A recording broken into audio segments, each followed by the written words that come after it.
Hey everybody, Brad Bodnerchuk here. It has been more than a minute.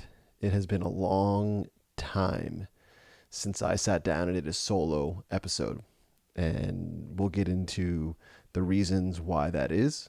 And I've had grace for myself in this process that is recording podcasts and being on social media and putting myself out there, etc., etc. But I really am so excited to be here today for a multitude of reasons. Um, but I guess the most important reason is I'm compelled to share. And I don't know that I have had this feeling for a while now, if I'm honest with you, with myself, or, which is really today's topic, have I felt compelled to do it, but I didn't because of external reasons? And let's get into why I find myself recording this podcast here today and sharing what I'm sharing. Friday of last week, I had what I consider to be one of the most one of the most difficult conversations that I've ever had with someone that I love deeply and have an utmost respect for. But I left that conversation, drove home from it, and I cried uncontrollably for almost the entire drive. And that's about a 10-12 minute drive. And as I was in the process of crying and emoting what was inside of me, I realized that, man, I haven't cried in a long time. And it actually feels really good to cry. It feels good to know that I'm still alive and me inside exists. And as a man, I feel like we could and perhaps should be finding more outlets like that. Maybe it isn't crying like I was uncontrollably in my car on a drive home, but maybe there is a way in which we can exercise those emotions so they don't get pent up inside of us, which obviously happened to me. And I'm very proud of myself for that happening, and I don't wish to change anything. And if anything, I have so much clarity from what transpired last Friday, that I'm encouraged to be here today and share it.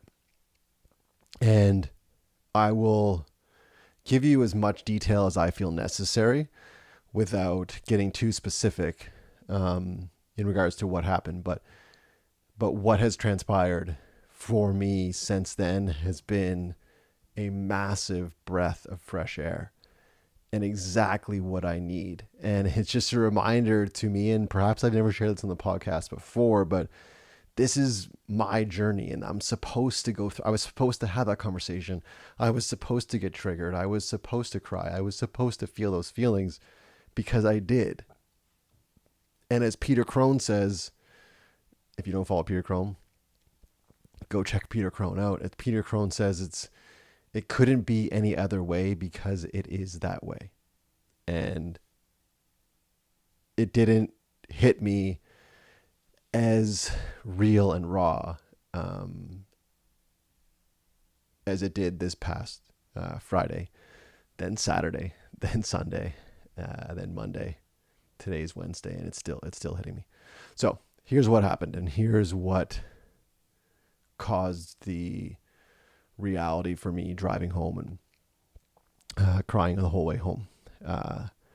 So I had been texting with this person back and forth, and this person had requested for us to get together, and I can't remember the way it was worded, but something along the lines of I'm looking to get some clarification on some things, which generally isn't the language this person uses with me, but I was open to it. I'm open to conversations, to tough conversations, because I know they're like cold showers. I hate them. I really do hate them. But I know that there hasn't been a cold shower or a tough conversation that I've been in that at the end of it, I haven't appreciated it or felt better. So I prepared myself for whatever was going to happen. And I was open as I could be to the discussion that was going to lay in front of me. So Friday comes and I meet up with this person again who I love deeply. And if anything, I have more respect for today than I ever have my entire life. And this person shows me a screenshot on their cell phone. And on the screenshot is my YouTube about page. So this person shares with me that someone sent this screenshot to him and was concerned. At the time, my business was suffering from a consulting and coaching standpoint, and I was trying to figure out, hey, how can I position myself or reposition myself and start adding some value to the community that I have access to, that follows me and supports me. And I established myself at that time on my YouTube about as the world expert in relationships and communication. That sentence triggered this person, and then obviously triggered the other person that sent the screenshot to this person. Are you following this so far? So I'm sitting there, I'm reading the screenshot, and right away, my visceral response is I get heated. Like, actually, my body temperature rises. I'm starting to get, I guess, angry, defensive, because I can kind of see what's coming, although I don't truly know. But in my head, I'm projecting. And the person says to me that they're just doing some fact finding. And basically, how could I say such a thing? And from where this person stood, this was a false statement, was, for lack of a better term, a lie. And for those of you that have followed me on my podcasts and my blog for the past few years know that in the past, I've had a lot of issues with honesty with myself and a lot of people that I hold near and dear to me. And that's cost me a lot of relationships. I don't want to be over dramatic. It's cost me a number of relationships, but I've worked diligently to make that a story of my past. And I work on being as authentic and as honest as I can be. And we'll get into how that all unfolds into reality. So I'm looking at the screenshot. I'm now feeling hot. I can literally feel my body starting to sweat. And I also feel my muscles getting tense. And I know this is not where I want to be. I want to be relaxed. I want to be breathing. I want to be cool. I want to be calm and loose. But what transpired was, instead of me just saying, yeah, that's what I said at the time. It was 2 years ago that I wrote that. What's the issue? Instead of just asking that question, I went on, and obviously this person, I went back and forth for about 2 hours, and it was exhausting emotionally. And I'll be honest, there was a lot of underlying emotions and underlying issues that came up, but I spent the majority of our conversation explaining myself, defending myself. And upon further reflection, days after this conversation, I realized that I should have just said, "So what?" That's what I said. What is the issue? Why does it bother you? Whether you believe it to be true or not, has nothing to do with me. And what I did say, and what I'm very proud I did say multiple times during our conversation, is, I don't care what other people think. Let's pause on that for a second. I realize that in itself was a lie. I cared deeply what other people thought of me. And while I may have claimed for years, for a long time, that I don't care what other people think, I've had moments of that where I've been completely unapologetic, if you will, and just 100% me. And man, oh man, does that feel good. But then I just revert back to, how do you want to see me? How does my family want to see me? How does my partner want to see me? And trying to fit myself into that box. I'll admit, I've got 1,000 thoughts in my head right now. I'm going to try and keep this all on a path so it makes sense. So bear with me as I punch my way through this. But I realized when I said to this person out loud that I actually don't care what people think. that wasn't 100% true, because I want people to hold me in a certain light and I want people to think of me in a certain way. But what I also realized, and I've heard and I shared on my social media just this week, is it is none of our business what other people think of us. And I completely lost sight of that. And I have grace for myself and empathy for myself that wasn't real for me. I wasn't there. I was there momentarily. I had moments of not giving a you know what. But the majority of my day to day, I was trying to, out of fear, I was trying to be something that I wasn't. I was like quasi me. And then I was whoever I was interacting with needed me to be in that moment. And going back to that statement, that YouTube about profile, and anything that I've ever put out on a social platform, I never do it from a place of maliciousness or trying to harm anybody. This is just part of me exercising me. And when I share those things, it is actually quite authentic. But then I have someone who I love and I trust and I hold dear and near challenge me on something. And right away, instead of just saying, yeah, I said that, what's the big deal? I don't care what anyone thinks. Instead of doing that, instead of taking what could have been a 3-minute conversation and drawing it out to 2 hours, and I am grateful for that whole process, I sat there and tried to explain myself. And if we all did that, if we all had to explain ourselves to every single person that we know or don't know on social media, we would be exhausted.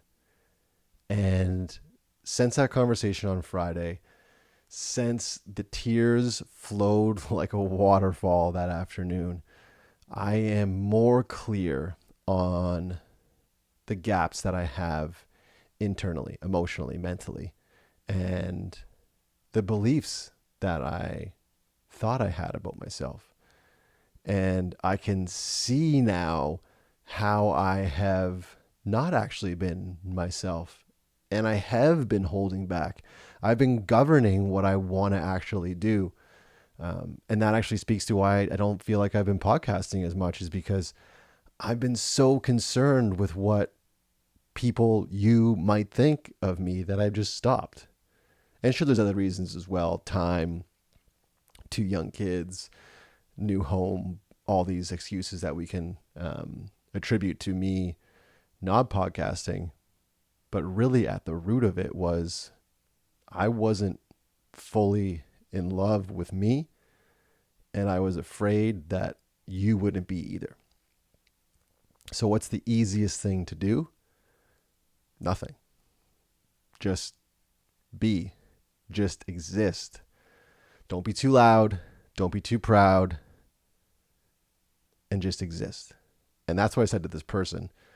I said, it would be easier for you and whoever it was that felt compelled to go on my YouTube channel and go to my about page and take a screenshot and send it to this person. It would be easier for you if I just didn't post on social media.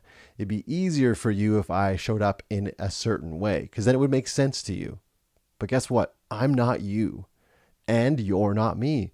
So while I wanted to be angry at this person and this other person who I just don't know who it was, and don't get me wrong, I was extremely angry. I was frustrated, and I felt like betrayed, which is a strange word to use, but I realize that anger doesn't serve me at all. And if anything, I need to be what I'm asking them to be, which is empathetic, which is, hey, that's your process and that's okay.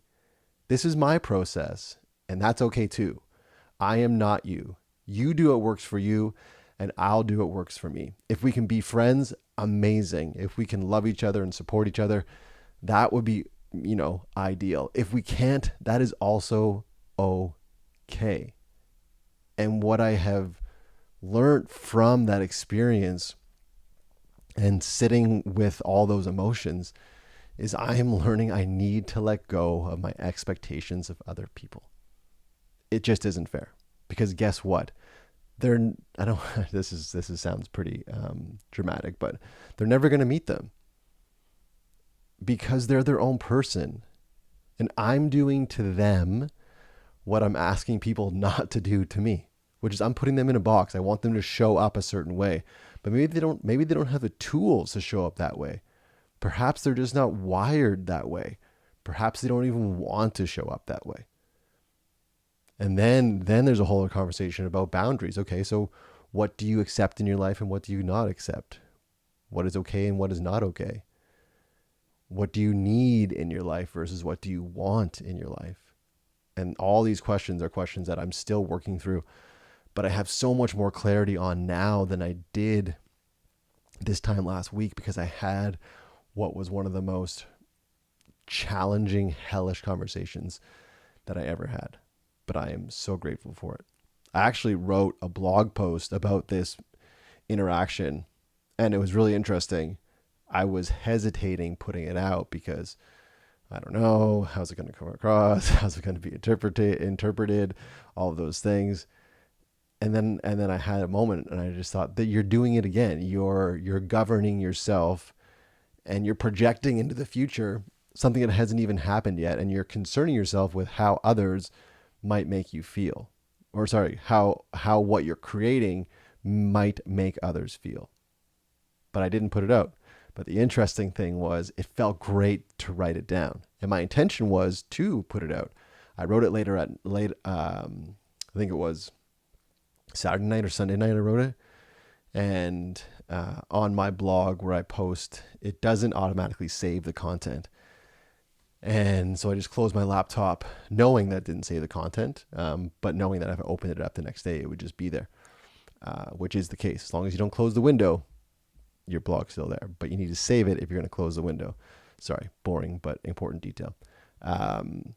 So the next day I was going to reread it, kind of proofread it, add if I needed to, subtract if I wanted to, and then post it. But what happened was, I don't know what I was doing.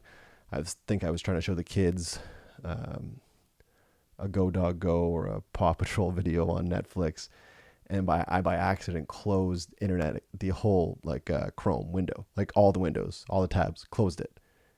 And for a moment I thought, oh my God, I missed the opportunity to put that out there. But I didn't need to. I realized again, I accepted it. That was the process. The process was just me sitting down and writing it out. And that was just it. I could have sat there and complained and cried about the fact that, oh my gosh, all that entire blog that I poured my heart into no longer exists. But hey, I have this podcast, and that was part of the exercise for me, was writing it out. It was almost like a diary entry that you'll never see and I'll never see again because it's gone. But it served its purpose. It allowed for me to get some thoughts down on quote unquote paper, and I was happy with that. And I was okay with the fact that it was now gone in the ether and never to be seen. So let's try and tie a bow on this podcast a bit and my intentions and what I hope you take from it. I hopped on today to let you know that stop caring what other people think. Just stop. You don't have to. You really don't. But from what I've read and what I continue to expose myself to, if you want to live a fulfilled life, which I unequivocally want to do, and I don't know when I'm going to die. So if I want to live a fulfilled life, what does that mean for me? It means I have to be me, straight up. Not filtered, not watered down, myself. And I want to be that for so many reasons. First and foremost, because I want to be true to myself. And second, we've got 2 young kids. And I'm trying to show them, to model to them, as Lindsay is as well, that They don't need to fit into a box. They just need to be themselves. And how hypocritical of me would it be if I didn't embody that? If I'm telling our 3-year-old, go be yourself, don't edit anything, just do what you want to do, dance the dance you want to dance, but I don't do it myself, that's not cool. And speaking about dancing, I felt that the other day. I thought, oh, we had music on in the morning, and we'll do a little dance party or at night. And it actually is, it's so much freaking fun. I love to dance. And I could feel my body going like, oh no, it's silly. And I thought, no, man, if you want to dance, just dance. Just move. And I did it. And it felt real and it felt in alignment. And I felt it and I did it. And that's how I am. That's how I was created. Doing anything opposite of that would be like asking a lion to be a bunny. It doesn't compute. It doesn't make sense. So why do we do that to ourselves? Why do we tell ourselves we can't be something when you feel it so passionately inside of you? Don't rob yourself of the opportunity just because of how you might be perceived by something external outside of you. Serve what's inside of you. Quick story before I wrap this up. I know it's a big bow. It's a long bow that I'm putting on this podcast, but this is important because this is a core memory that I've had for years, and I can't tell you why it stuck with me, but it has, and there's obviously a reason for it. And talking about dancing reminded me of it. Here in Canada, at least at the time, when you finished what was elementary school, so grade 1 or primary to 6, the video is going to stop here. So I'm going to actually pause for a second and come back to the story. So hang on 2 seconds. I'll be right back. Thank you, by the way.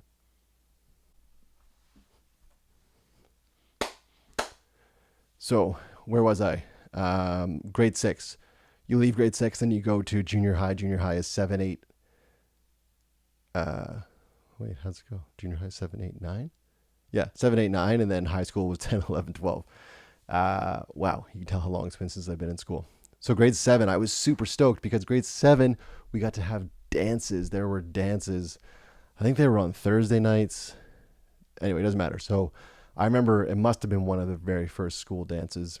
And I was just psyched because it's in the gym and the lights are off and there's music. And at the time, I think it was The Offspring was big and Nirvana obviously was big, and it gives you an idea of my age. And I remember I was dancing on my own. Man, how cool was that I was just dancing on my own. So here I am 13 years old, dancing on my own and just having an absolute blast. And I remember an older kid, and I don't remember who it was, doesn't matter. An older kid coming up to me and saying, you should stop. And I'm paraphrasing, but this is what I remember. This is the core memory that I've held on to for all these years. I'm 39, so it's a long time, 26 years. He said, you should stop dancing like that because people are going to think that you're gay. And I remember in the moment, I stopped and listened. And guess what I did? I kept dancing. I kept dancing the exact same way. Why? Because I didn't choose to believe what he was saying to be true. I knew that I wanted to be dancing that way, so I danced that way. And I have never told that story to anyone. And as I say it out loud, young Brad, I am so proud of you. The 39-year-old version of you is so thankful that you did that. And I hope that I can embody that more and more as the 39-year-old version of you. And I hope that our kids dance their dance. I hope you guys dance your dance. I saw someone posted this, IDGAF on their social media. And I guess what it stands for is I don't give a F. That's my mindset right now. I am going to be doubling down on me. I am going to be exactly who I am, as challenging as that is and as scary as that is. And I'm a white guy. I'm a white heterosexual dude with a partner and kids. So like, how tough is it to be me? But hey, it's challenging sometimes. It's challenging sometimes to dance in a way that others think is wrong. But how can I end this life fulfilled? How can I go through this life and say I'm fulfilled if I'm not dancing my dance? If I only dance the dance that you think I should be dancing? So why don't we do this? Why don't we both agree that there is a dance that you like to do and there's a dance that I like to do? And as long as I'm not harming anybody, and as long as you're not harming anybody, and as long as we're working to bring joy, positive impact, create positive change, facilitate growth, then let's just let that be and find a way to champion each other and say, that's amazing. That is impressive. And oh, that's interesting. I never actually thought about dancing that way. And it looks like you're having fun. And guess what? That's the most important thing. So I am going to wrap this up and say, find a way to IDGAF everything around you and just be you. Let everything else go, because I'm witnessing now a very small slice of how beautiful that is. And I want that for all of you. And I'm so blessed that I have this camera. I'm so grateful that I have this microphone. And I am so blessed, and I'm celebrating the fact that I feel compelled to have a podcast, because that's me. That's me being me and not being someone else. Because how frigging boring would that be? That's it, guys. Have an incredible day. I appreciate all of you more than you know.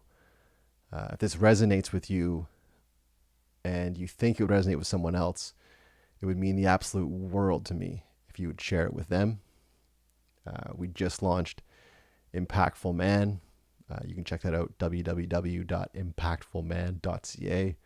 I am beyond thrilled for that platform and the change that it is going to facilitate for men, both locally and globally. And as always, I'm here to help and support you, whether it's individuals, small to medium-sized businesses as well that I coach. If you're needing anything at all and you feel like I could offer some assistance, reach out. My website is just bradbodnerchuk.com. And yeah, go be yourselves. Unequivocally, unapologetically you.